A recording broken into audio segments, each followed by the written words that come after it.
eta lehiagoten zen beti Lemazainaren eta Arotzen buruaren artean. Lemazainak bizkorrago nahi izaten zuen joan, probatu egiten zuen mazten erresistentzia.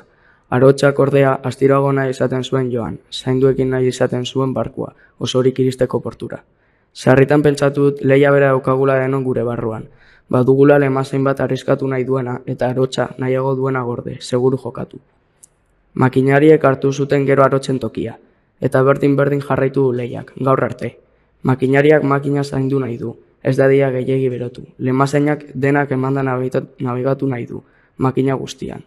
Mielek pintatu egiten zuen, behin promesa egin zion gure aitari toki argia soldadu britainiarrek harrapatu eta Stornowaiko pintura preso eraman zuten gertaera ura pintatuko zuela eta kuadroa oparituko ziola.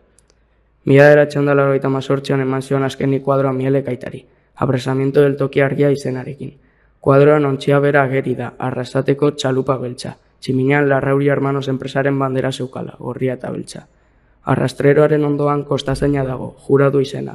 Gerrako barkutik zodiak bat ateratzen da eta toki argira doa. Arrantza ontzia, bitartean, zakubetea arrainari da igotzen bordera. Zakuka ederra izan zen ura, esan zion Mielek aitari kuadro eman zionean. Azpian, data bat dator, Rokal, 1982ko maiatzaren 22. Horixe zen ontzia preso hartu zuten eguna.